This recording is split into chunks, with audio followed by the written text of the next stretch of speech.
कुछ everyday problems के बारे में बात करते हैं सर, जैसे हेडेक हो गया, पेट दर्द हो गया, इंडाइजेशन की प्रॉब्लम होगी। कन्वेंशनल सिस्टम में हम क्या करते हैं, ओवर द काउंटर कोई मेडिसिन ले ली, पैरासीटामोल ले लिया, पेट दर्द के लिए, गैस के लिए कोई चूरन ले लिया, कोई लिक्विड ले लिया, वो ठीक हो जाता है। पेशेंट का ये कंसर्न है कि जब भी हम किसी होम्योपैथिक डॉक्टर के पास जाते हैं, अगर वो जाते हैं इन प्रॉब्लम्स के लिए, तो डॉक्टर हमारी थॉरो केस टेकिंग करते हैं, जिसमें वो आधा घंटा में बिठाएंगे, हमारी डाइट, लाइफस्टाइल सब कुछ पूछेंगे। तो इतने में बंदा सफर कर रहा है, तो उसकी इतनी थॉरो केस टेकिंग की जरूरत क्यों है होम्योपैथी में? और क्या कुछ ऐसी मेडिसिन हैं जो ऐसे छोटे मोटे सिर दर्द, पेट दर्द, गैस, इंडाइजेशन जैसी समस्याओं के लिए पेशेंट तुरंत ले ले, या एज ए किट वो कुछ मेडिसिन अपने पास रख ले? और थॉरो केस टेकिंग क्यों जरूरी है सर? सबसे इंपॉर्टेंट क्वेश्चन ये। देखिए, आपका सवाल जो है वो बिल्कुल जनरल पब्लिक का सवाल है, और ये सवाल तकरीबन 20-22 साल में मेरे से तकरीबन लाखों बार पूछा भी गया होगा।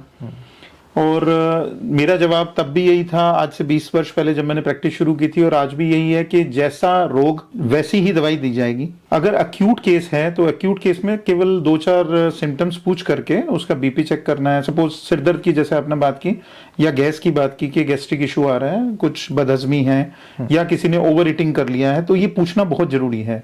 फॉर एग्जाम्पल, सिर दर्द के लिए कोई पेशेंट आया तो जरूरी नहीं है कि उसका सिर दर्द स्ट्रेस की वजह से है, ऐसा भी हो सकता है उसको ओवर ईटिंग की वजह से सिर दर्द हो। सेकंड थिंग, ऐसा भी हो सकता है उसको कोई न्यूरोलॉजिकल प्रॉब्लम है। जब हम हेडेक के कारणों की बात करते हैं तो तकरीबन अगर मैं मेडिकली बात करूं तो 20 से ज्यादा तरह के कारण होते हैं। जो कारण स्पेसिफिक, अगर हम कोजेशन स्पेसिफिक मेडिसिन देते हैं तो उसका असर भी तुरंत मिलता है।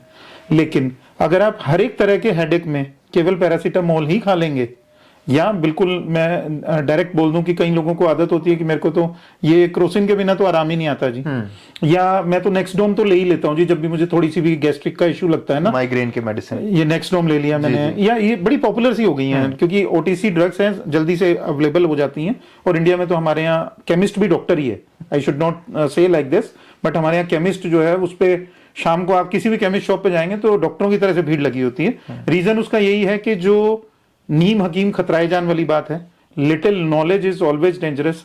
प्रॉपर केस टेकिंग के बगैर वो दवा दे देते हैं क्योंकि पैसा नहीं चार्ज कर रहे हैं, उन्हें अपना ये होता है कि दवा बिक रही है, लेकिन लॉन्ग टर्म में पेशेंट का नुकसान हो रहा होता है और पेशेंट को ये मालूम भी नहीं है। जैसे आपने बात की कि क्रोसिन, हम सिरदर्द जब भी हुआ क्रोसिन खा ली, कोई भी प्रॉब्लम हुई क्रोसिन ले लिया, या कुछ भी XYZ कोई भी मेडिसिन ली, लेकिन अगर धीरे धीरे उसका रोग पीछे पीछे बढ़ता चला गया तो कैसे मालूम पड़ेगा? पहली चीज। दूसरी चीज, आपने जो थोरो केस टेकिंग की बात की है, वो थोरो केस टेकिंग हमें तभी करनी पड़ती है जब हमें डिजीज का जो कोज है वो आइडेंटिफाई नहीं हो रहा है। अगर अंडरलाइन कोज आइडेंटिफाई हो जाता है तो तुरंत दवाई दी जा सकती है। लेकिन अगर पेशेंट इंटरेस्टेड नहीं है बात करने में, जैसा आजकल का टाइम है कि भैया फोन पे बात हो रही है, मेरे पास फोन आया कि डॉक्टर साहब मैं लड़का भेज रहा हूं, आप दवाई दे देना, मेरे को सिर में दर्द हो रहा है और बुखार भी है, थोड़ा हरारत सी महसूस हो रही है शरीर में। अब 2 सवाल तो मैं फिर भी पूछूंगा, पानी की प्यास कितनी लग रही है और क्या खाया है, सवेरे से शाम तक क्या खाया है। अगर वो बंदा उसका भी जवाब नहीं देने में इंटरेस्टेड है तो फिर केवल फॉर्मेलिटी के लिए हमें दवाई देनी पड़ेगी।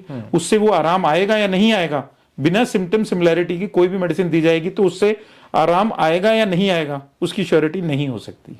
फिर ऐसे ही पेशेंट जिनको असर नहीं हुआ वो फिर बाद में होम्योपैथी के खिलाफ, होम्योपैथी क्यों ऐसे लोग बोल देते हैं कि मैं तो ली थी, आराम तो मिला नहीं। आराम मिलेगा कैसे, हमने सही से बताया ही नहीं।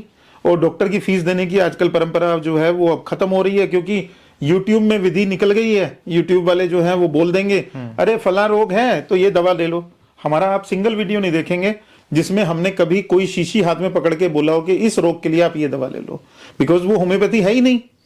अब मैं एक ऐसा वर्ड यूज करने वाला हूं उस तरह के डॉक्टर्स के लिए जिसको सुन के शायद उनको दुख भी लगेगा, और शायद पता नहीं मुझे ऑन कैमरा ये बात बोलनी चाहिए कि नहीं, बट डॉक्टर हैनीमैन जो जिस टाइम पे ये सिस्टम बना रहे थे, क्योंकि ये इस तरह की दिक्कतें तब भी थी, तो उन्होंने एक वर्ड यूज किया था इस तरह के डॉक्टर्स के लिए जो ना तो एलोपैथिक प्रैक्टिस करते हैं ना होम्योपैथी प्रैक्टिस करते हैं, बट वो मिक्सचर करते हैं, या होम्योपैथी को भी वो मिक्सचर ऑफ मेडिसिन में यूज करके करते हैं। कि जैसे फॉर एग्जांपल हमने एक XYZ मेडिसिन बना ली, फीवर एड, मैं नाम कंपनी का नाम नहीं ले रहा हूं, ऐसा कोई भी कुछ भी बना सकते, फीवर सोल, फीवर कुछ भी, तो वो मेडिसिन दे दिया। तो डॉक्टर हैनीमैन ने उनके लिए एक वर्ड यूज किया था, उसको बोलते हैं मोंग्रेल सेक्ट। मोंग्रेल सेक्ट, अब मोंग्रेल सेक्ट क्या है, अब मैं इसको बहुत डिटेल में नहीं जाऊंगा, केवल इसका मीनिंग बता के आपको छोड़ रहा हूं, आप खुद ही सर्च कर लीजिएगा। इसको बोलते हैं क्रॉस ब्रीड डॉग। अब वो लोग ना तो इस सिस्टम से ठीक हो रहे ना उस सिस्टम से ठीक हो रहे और बीच में फंस गए। तो इस तरह की जो परंपराएं हैं, मैं उसको बिल्कुल भी उसको सपोर्ट नहीं करता हूं। होम्योपैथिक डॉक्टर्स को प्रॉपर क्लासिकल होम्योपैथिक मेडिसिन पे ही स्टिक करना चाहिए अगर हम अपने सिस्टम की कुछ प्रोग्रेस चाहते हैं। बहुत सारे डॉक्टर्स आजकल यूट्यूब पे जो ये विधि चल पड़ी है कि इस फला रोग के लिए फला दवा ले लो, हमारे तो बहुत सारे मेरे कमेंट्स में तो फुल, आप देखेंगे ना यूट्यूब के हमारे कमेंट्स फुल हैं इसी चीज। अरे डॉक्टर दवाई तो बता देते भाई, रूमेटॉइड आर्थराइटिस पे वीडियो बना रहे हैं तो दवाई बता दो। जोग्रन सिंड्रोम पे आप वीडियो बना रहे हो या सिस्टमेटिक लुपस एरिथेमेटस पे आप बना रहे हो, तो बस रोग बताओ और दवा बताओ बस तुरंत। पेशेंट को इंडिविजुअली चेक करने की तो जरूरत ही नहीं है, हम तो बस यूट्यूब से दवा खा लेंगे और वहीं से ठीक हो जाएंगे।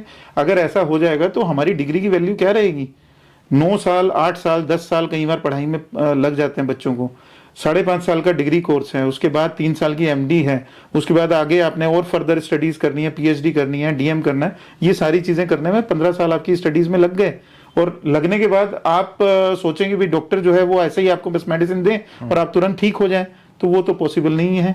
वो उस तरीके से तो मुझे लगता है कि ये जो परंपरा इस तरह की बन रही है वो भी गलत है और मैं इसको 100% डिस्करेज करता हूं।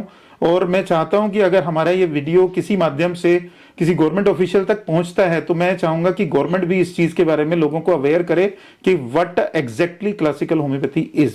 जो क्लासिकल होम्योपैथी है उसी की ग्रोथ हमें करनी है, हमें मिक्सचर ऑफ मेडिसिन की ग्रोथ नहीं करनी है, हमें मिक्सोपैथी की ग्रोथ नहीं करनी है, हमें उस तरह की जो कंपनीज हैं जो मिक्सचर बनाती हैं उनको प्रमोट भी नहीं करना है। इनफैक्ट आज तो क्या हो गया, मैं बताने में भी बड़ा गुरेज करता हूं, पहले तो मैं इस चीज को अवॉइड ही करता था, बट अब मुझे लगता है कि हमें बोलना चाहिए इसके अगेंस्ट। कहीं किसी सेमिनार में भी जाते हैं ना तो वही कंपनियां उसको स्पॉन्सर कर रही होती हैं और वही कंपनियां मिक्सचर ऑफ मेडिसिन बना करके बाहर डॉक्टरों को सैंपल डिस्ट्रीब्यूट कर रही होती हैं। मैं अभी रिसेंटली किसी फंक्शन में गया तो वहां अवार्ड फंक्शन के दौरान कंपनियों ने अपने काउंटर लगाए हुए हैं और वो अपने सैंपल्स डिस्ट्रीब्यूट कर रही हैं और डॉक्टरों में मारामारी मची हुई है कि भाई हम सैंपल रिसीव कर लें। एंड जब आप डॉक्टर को इस तरह के लालच में आप फंसाएंगे तो कहीं ना कहीं उसमें पेशेंट का नुकसान हो रहा है। तो डॉक्टर अगर काबिल होगा तो वो अपने टैलेंट के दम पर वो 10 पेशेंट 100 पेशेंट अगर इस तरह की बीमारियों के, जैसा आपने बात की ऑटो इम्यून डिजीज के, अगर हमारे पेशेंट ठीक हो रहे हैं तो वो पेशेंट तो दूर दूर से अपने आप आएंगे। मैंने बात की ऑस्टियोमाइलाइटिस की अपने ब्रदर को देख करके और उसके बाद मैंने उसी में रिसर्च भी किया और बाद में मेरा पीएचडी का सब्जेक्ट भी हमारा वही रहा। आगे हमने जो बीएचएमएस में फाइनल ईयर में स्टडी होती है हमारी स्पेशल, तो ऑस्टियोमाइलाइटिस के हमारे पास तकरीबन 20 केसेस उसमें हमारे रिपोर्टिंग थी पूरी, तो हमने उसी पे रिसर्च किया और आज तो हमारे पास 100 से ज्यादा लाइव केसेस हैं जिनके हम रिकॉर्ड गवर्नमेंट को दे सकते हैं।